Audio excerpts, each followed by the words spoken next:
आज की खबर का जो मुद्दा है कई लोगों को नापसंद हो सकता है और शायद कई लोगों को पसंद भी आए, लेकिन आज इस मुद्दे पर बात करना बेहद जरूरी हो जाता है। ये मुद्दा आज हर घर से जुड़ा हुआ है। ये मुद्दा देश की बहन बेटियों से जुड़ा हुआ है। ये विश्लेषण अगर आप देखेंगे तो शायद आपको समझ आए कि हमारा देश का नौजवान और देश की बेटियां किस दिशा में जा रही हैं। तो नमस्कार, मैं हूं कुलदीप तिवारी और आप देखना शुरू कर चुके हैं द खबरी मंच। तो आइए शुरुआत करते हैं। तुर्की में एक आइसक्रीम वाला है, क्रेजी आइसक्रीम, तुर्की के नाम से बहुत फेमस है। इसका वीडियो आप लोगों ने कहीं ना कहीं सोशल मीडिया प्लेटफॉर्म पर देख ही लिए होंगे। यहाँ अगर आपको आइसक्रीम खानी है तो सबसे पहले आपको डांस करना पड़ेगा, उसके बाद आपको आइसक्रीम मिलेगी। अब इसकी ज़्यादा बात ना करते हुए लेकर चलते हैं आपको अपने भारत देश में। अब इस तुर्की आइसक्रीम का खुमार भारत पर भी चढ़ने लगा। अब इस आइसक्रीम वाले की देखा देखी कई शहरों में लोगों ने ऐसे आइसक्रीम के हब बना लिए हैं, जहां आपकी बहन बेटी अगर आइसक्रीम इस जगह खाने जाएगी तो उसको डांस करना पड़ेगा और आइसक्रीम वाला आपकी बेटी का हाथ पकड़कर डांस भी कराएगा। अगर इसको डांस ना कहकर मुजरा कहा जाए तो कोई बुरी बात नहीं होगी, क्योंकि वह लड़की वहां आइसक्रीम भी खाएगी और आसपास खड़े लोगों का डांस करके मनोरंजन भी करेगी। उस डांस कर रही लड़की को देखकर और ज़्यादा भीड़ इकट्ठा होगी। भीड़ वहां आइसक्रीम खाने के लिए नहीं, ये भीड़ केवल आपकी लड़की के फूहड़ता भरे डांस को देखने के लिए इकट्ठा होगी। और तो और ऊपर से इतना मनोरंजन करने के बाद भी उस लड़की को आइसक्रीम के पैसे भी देने पड़ेंगे। अब आइसक्रीम वाला खुश और आसपास खड़े लोगों का मनोरंजन किया, फ्री का मुजरा देखने को मिल गया, वो भी खुश। आम के आम और गुठलियों के दाम। ये केवल एक छोटा सा उदाहरण है। ये लड़कियां नहीं समझ रही कि लड़कियां स्वयं ही लोगों के मनोरंजन का साधन बन रही हैं। मुझे नहीं लगता कोई भले घर का व्यक्ति इस तरह का व्यवहार अपनी बहन बेटियों के साथ एक्सेप्ट करेगा। आज स्वच्छंदता के नाम पर फूहड़ता सोशल मीडिया के इस दौर में अपनी चरम पर है। हमारी संस्कृति में स्त्री को धन की संज्ञा से नवाजा गया है, वो भी बहुत बहुमूल्य है, ना कि टके बराबर। इसलिए राज दरबारों में होने वाले मुजरे भी चार दीवारों के अंदर ही होते थे। सत्य ये है कि अश्लीलता को किसी भी दृष्टिकोण से सही नहीं ठहराया जा सकता। ये कम उम्र के बच्चों को यौन अपराध की तरफ ले जाने वाली एक नशे की दुकान है और इसका उत्पादन आज सोशल मीडिया प्लेटफॉर्म पर स्त्री समुदाय के साथ मिलकर कर रहा है। मस्तिष्क विज्ञान के अनुसार 4 तरह के नशों में से एक नशा अश्लीलता का भी है। पूरा देश नग्नता के लिए फिल्मों को दोष देता है, परंतु आज सोशल मीडिया प्लेटफॉर्म पर इतनी भयंकर नग्नता है कि हमारी भारतीय फिल्मों को भी शर्म आ जाए। आज कोई भी सोशल मीडिया प्लेटफॉर्म अछूता नहीं है। फूहड़पन और नग्नता से सोशल मीडिया के अंधे दौर में कुछ लाइक्स और व्यूज पाने के लिए हमारे समाज की नारियों को कैसे लक्षित किया जा रहा है और उन्हें नग्नता परोसना पड़ रहा है। और वो लाइक्स और व्यूज के लिए आसमान में उड़ने के लिए नग्नता परोस स्वयं के मान सम्मान और स्वाभिमान का सौदा आसानी से कर रही हैं।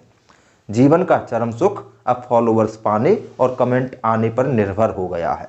फेसबुक, इंस्टाग्राम जैसे प्लेटफॉर्म्स पर नग्न अवस्था में तस्वीरें शेयर कर आज लड़कियां लाइक कमेंट पाकर खुद को अनुग्रहित करती दिखाई देती हैं, मानो जीवन की सबसे अहम और जरूरी ऊंचाई को उन्होंने पा लिया हो।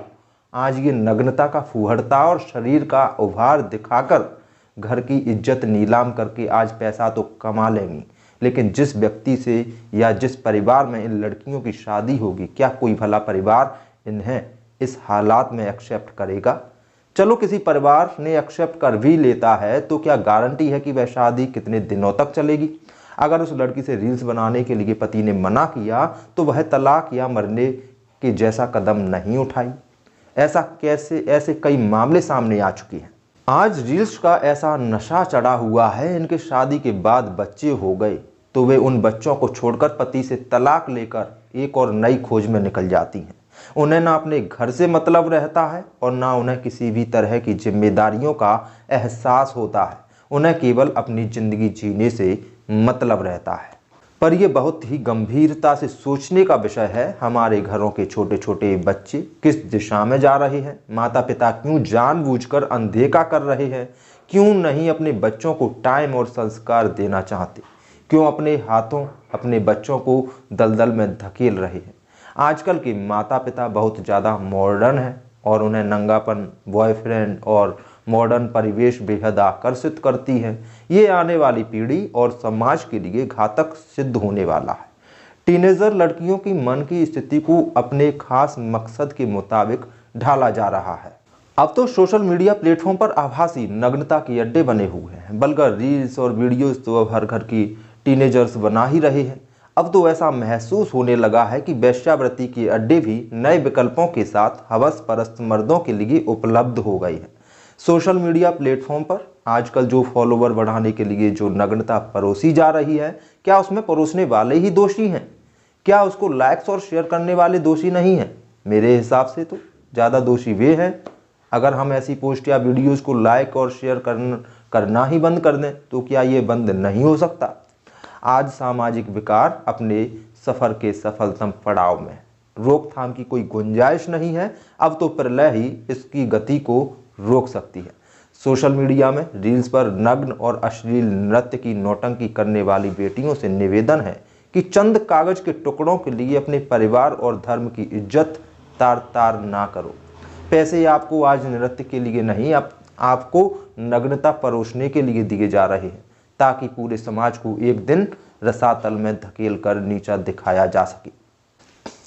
कहते हैं जैसा खाओगे अन्न वैसा होगा मन, जैसा देखोगे वैसा ही बनोगे। बॉलीवुड ने भी अश्लीलता परोसने में कसर नहीं छोड़ी। बॉलीवुड ने भी स्त्रियों को ऐसे परोसा कि वह केवल मनोरंजन का साधन है। जब तक स्त्रियों को नग्न करके फिल्म में नहीं दिखाएंगे तब तक फिल्म फ्लॉप है। मैं तो बस यही कहूँगा, लड़की ने खुद को मान लिया है कि वह मनोरंजन का साधन है। कभी बॉलीवुड ने स्त्रियों को एक मजबूत नारी बनाकर दिखाने की कोशिश की? कभी नहीं।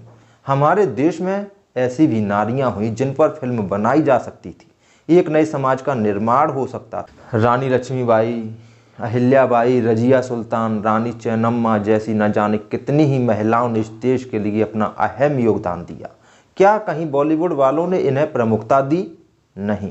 केवल स्त्री जात को मनोरंजन का साधन माना है। स्त्री को केवल एक फिल्म में जो हीरो है उससे इश्क लड़ाने के लिए और नग्नता का प्रदर्शन करने के लिए ही लिया जाता है।